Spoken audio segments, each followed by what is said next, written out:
여러분 안녕하십니까? 뉴스투데이 지혜주입니다.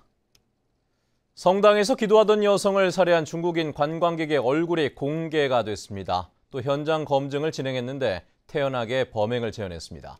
경찰은 피의자가 계획적으로 범행을 저지른 것으로 보고 살인 혐의로 검찰에 송치할 계획입니다. 김항섭 기자입니다. 흰 와이셔츠에 모자를 쓰고 성당에 도착한 중국인 50살 챙거레이 씨. 범행과 피해가 중대하다고 판단해 경찰이 얼굴과 신원을 전격 공개했습니다. 첸 씨는 얼굴을 꼿꼿이 든 채 담담한 표정으로 성당 안으로 들어갔습니다. 성당에 모인 100여 명의 시민들 사이에선 비난과 분노의 목소리가 쏟아졌습니다. 어디 고개를 빳빳이 들고 비공개로 진행된 성당 내부 현장 검증에서 첸 씨는 기도하던 61살 김모 여인에게 흉기를 휘두르고 달아나는 장면을 망설임 없이 재현했다고 경찰은 전했습니다. 对不起，对不起。现在的心情怎么样？我觉得很正常。 경찰은 첸 씨가 범행 이틀 전 흉기를 사고 교회와 성당을 답사한 점으로 미뤄 사전에 범죄를 계획했다고 밝혔습니다. 아주 어린 사람은 불쌍해서 좀 아닌 것 같고 또 남자는 좀 반항이 심할 것 같고 20대 후반에 이후에 여성을 한번 공격할 만한 데를 찾아서 좀 돌아다녔던 것 같습니다. 경찰은 검거 초반 첸 씨가 형량을 가볍게 하기 위해 누군가 머리에 칩을 심어 범죄를 저질렀다고 말하는 등 일부러 비합리적인 진술을 한 것으로 보고 있습니다. 경찰은 첸 씨가 일부 망상 증세는 있지만 정신분열증은 없다고 보고 첸 씨를 살인 혐의로 검찰에 넘길 계획입니다. MBC 뉴스 김항섭입니다. 제주지방법원 김현희 판사는 무사증으로 들어온 중국인들을 불법 취업시킨 혐의로 기소된 36살 리모 씨 등 중국인 2명과 한국인 46살 신모 씨에게 징역 1년에 집행유예 2년을 선고했습니다. 신 씨는 불법 치료자인 리 씨 등 중국인 2명과 함께 지난 5월부터 2달 동안 무사증으로 들어온 중국인 10명을 1인당 30만 원씩을 받고 제주 시내 식당 등에 불법 취업시킨 혐의로 재판에 넘겨졌습니다. 감귤 폐원지나 임야 등의 태양광 발전 시설을 설치해 이익을 얻는 태양광 전기 농사가 본격 추진됩니다. 하지만 개발이 불가능한 토지까지 개발이 가능한 잡종지로 변경돼 부동산 투기 수단이 될 수 있다는 지적도 나오고 있습니다. 박주영 기자입니다. 제주시 회천동 중산간에 설치된 태양광 시설.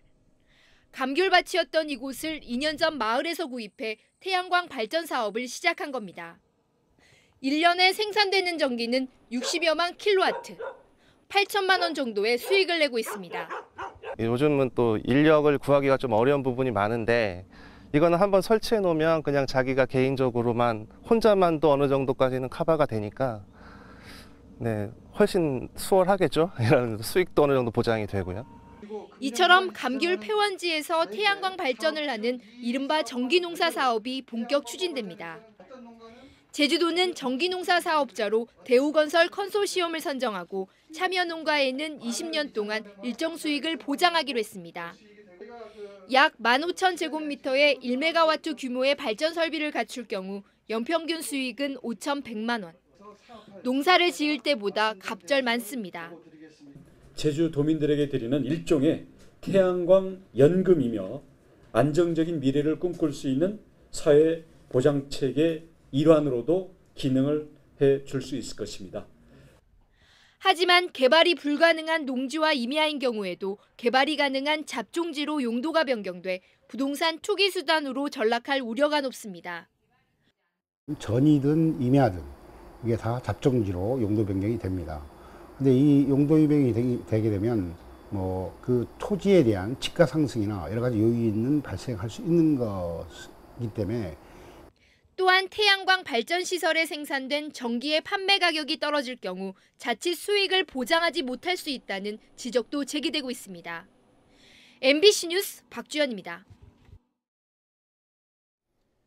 지역 아동센터를 운영하는 목사가 여학생들을 성추행한 혐의로 경찰 수사를 받고 있다는 소식을 전해드렸었죠. 다른 지역 아동센터에서도 여러 문제가 있었습니다. 성추행 사건은 물론 보조금을 과다하게 타낸 사례도 있는 것으로 확인됐습니다. 김찬영 기자의 보도입니다. 제주시내 한 지역 아동센터. 50대 센터장이 복지교사로 근무하던 20대 여성을 성추행해 법원으로부터 벌금과 성폭력 치료 프로그램 이수를 명령받았습니다. 이에 따라 제주시가 지난 3월 폐업 처분을 내려 문을 닫았습니다. 명예훼손만 빨리 됐으면 관계가 있는데 그걸 안 해준 거예요. 여기 복지사들 완전히 아무것도 안 하고 완전히 박살나고 있는 거잖아요. 또 다른 지역 아동센터. 지난 2013년 전임 센터장이 대표로 자리를 옮긴 뒤 새로운 센터장과 함께 3년 동안 보조금에서 건강보험료 등을 챙겨갔습니다. 행정기관은 그동안 정산을 하면서도 중복 지급한 사실을 전혀 몰랐습니다. 그 운영비를 저희가 지급하면 그 운영비 내에서 이거 하는 거는 그 센터에서 하는 거거든요. 대표님은 그 운영비에서 자기 그 빼면 안 되는데 뺐더라고요. 제주시는 또 집단 급식소를 설치해야 하는 지역 아동센터에 관련 규정을 알리지 않아 10년 넘게 식품위생법을 위반하게 했습니다. 지난해 도내 60여 개의 지역 아동센터에 지원된 보조금만 50억 원. 하지만 허술한 관리 속에 성범죄와 부실 운영이 잇따르고 있습니다. MBC 뉴스 김찬현입니다. 제주국제컨벤션센터는 앵커호텔 부지를 현물 출자한 한국관광공사에 주식 310만 주 등 경제적인 대가를 치렀는데도 앵커호텔 준공 지연에 따른 손해배상 94억 원을 청구한 것은 횡포라며 적극적으로 소송에 대비하겠다고 밝혔습니다. 앵커호텔은 당초 시행사의 자금 악화 등으로 계획보다 3년 넘게 늦은 2014년 준공됐습니다. 제주도가 버스 노선을 간선과 지선으로 연계해 전역을 빠르고 쉽게 오갈 수 있도록 대중교통 체계를 개편할 계획인데요. 서귀포시 주민들은 버스 노선이 제주시에 편중됐다며 소외 지역 노선 개설 등을 주문했습니다. 김현성 기자입니다. 제주도가 내놓은 대중교통 체계 개편의 핵심은 버스 노선을 간선과 지선으로 나눠 제주 전역을 연결하는 겁니다. 환승센터 4곳과 환승정류자 20곳을 둬 노선을 이어주고 시내외 지역 구분 없이 동일한 요금 체계를 적용하게 됩니다. 서귀포시의 경우 종전 14개 노선, 141개 지선에서 2개 간선과 10개 지선으로 통합됩니다. 제주 도민분들은 사실 한 번, 많게는 2번만 갈아타시면 동일한 요금으로 제주 전역을 어디든지 가실 수 있는 이러한 구조를 만들었습니다. 하지만 주민들은 대중교통 체계가 제주시에 편중됐다며 서귀포 시민의 생활권을 고려해 개편안을 다시 짜야 한다고 주장했습니다. 관광단지에 들어가는 버스가 없습니다. 그래서 예래동 주민들은 예래동에 살면서도 관광단지 다니면서 버스를 지금도 2번 갈아타고 있는 시점입니다. 우리가 제주시 가려면은 하루리에서 이제 서귀포 갔다가 다시 그 516 타고 올라가 가지고 불편이 번거롭습니다. 또 읍면 지역으로 통학하는 학생들을 고려해 노선을 신설하거나 변경해달라는 요구도 잇따랐습니다.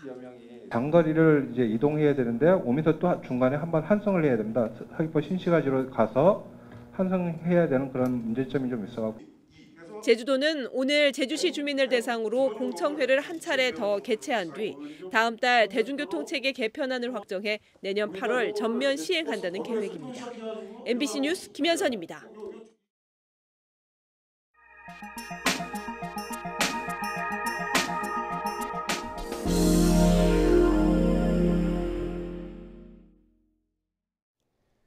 요즘 농촌에서는 일손 구하기가 쉽지 않죠. 이 때문에 여러 무인 장비를 활용하려는 노력들이 이어지고 있는데요. 벼농사의 병해충 방제 작업 등의 드론 활용 시대가 열리고 있다고 합니다. 춘천 MBC 전영재 기자입니다. 특히 직접 살포하다 보니 마스크 등 안전장구를 착용해도 농민들 건강에도 좋지 않았습니다. 철원평야의 올 벼농사 종합평가회에서 드론을 이용한 방제 작업이 시범을 보였습니다. 10리터용 액체 탱크에 약재를 넣고 드론을 조정하면 병해충 방제 작업이 가능합니다. 안전하고 쉬운 조종 때문에 누구나 사용할 수 있습니다. 할접지 기계로 농약, 비료 등등을 전부 다 이걸 이용하려고 그래요. 농약과 비료, 제초제를 10분에 4,000에서 6,000 제곱미터를 뿌릴 수 있어 수작업보다 60배가량 빠르고 편리하고 안전하게 방제 작업을 할 수 있습니다. 이제 2.5m에서 3m 정도 방제 높이로 하고 있는데 그 높이를 정확하게 맞추면서 가줘요. 예. 그렇기 때문에 농약이 더 골고루 아니면 예를 들어서 영양제도 이제 액체 영양제 같은 것도 다 뿌릴 수 있거든요. 분사 속도에 따라 자동으로 방제량이 조절돼 약제의 과다 사용으로 인한 토양 오염도 최소화할 수 있습니다. 농민들은 영농철 일손 구하기가 힘들다 보니 드론을 벼농사에 활용하는 방안을 적극 고려하고 있습니다. 현재 철원 지역에서는 드론을 이용한 방제 작업이 아직 도입 단계에 있습니다. 농촌 인구가 고령화, 여성화되면서 드론을 이용하는 도내 농가도 크게 늘어날 것으로 보입니다. MBC 뉴스 전영재입니다.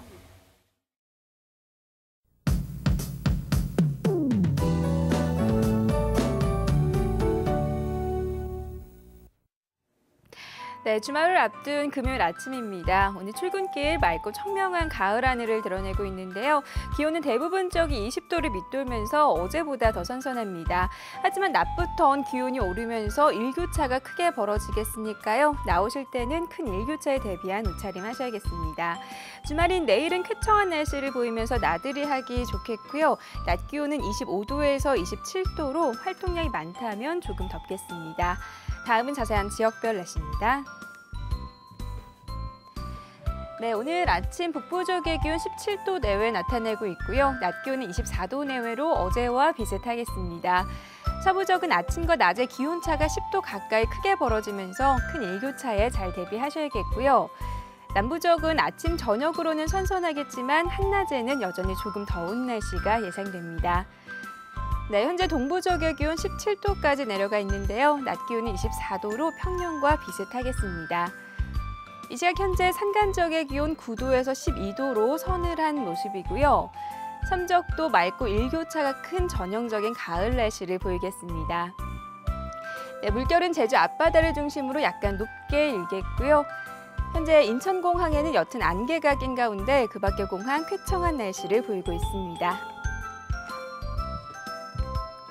네, 이번 주말 큰 일교차만 염두에 두신다면 바깥 활동하기 좋겠고요. 다가오는 수요일에는 가을비 소식이 있습니다.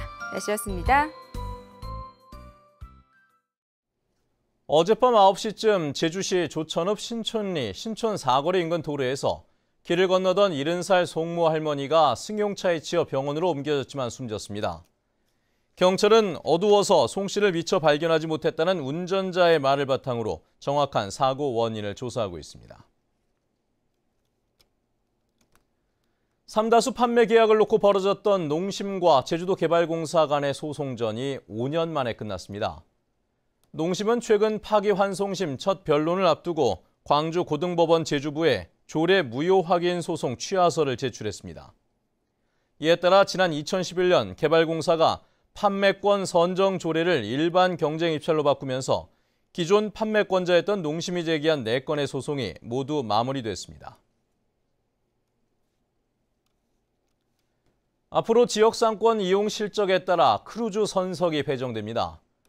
제주도는 기항지 관광 실태와 지역상권 방문 일정, 제주산 농수축산물의 이용 실적 등을 검토해 지역상권의 기여도가 높고 8시간 이상 체류하는 크루즈에 선석을 우선 배정하겠다고 밝혔습니다.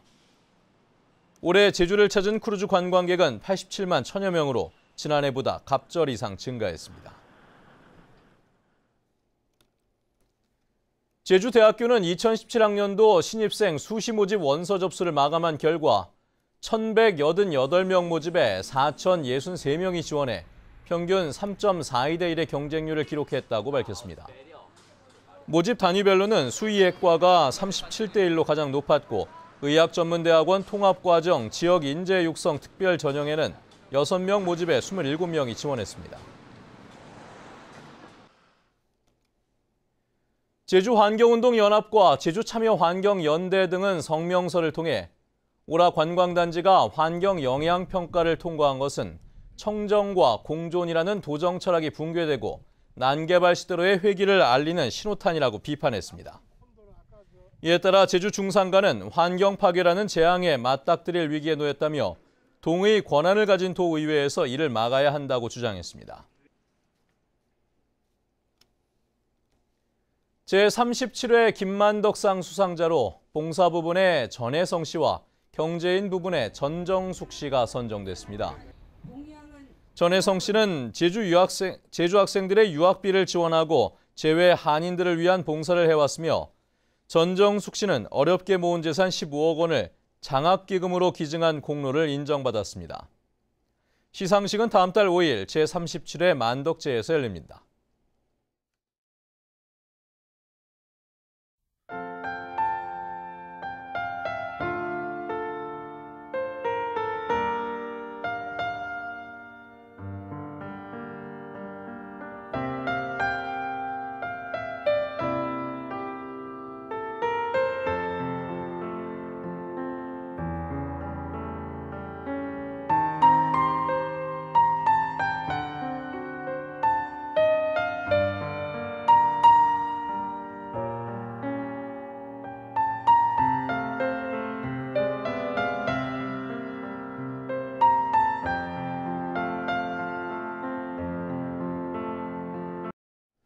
네, 뉴스투데이 제주를 마칩니다. 시청해주신 여러분 고맙습니다.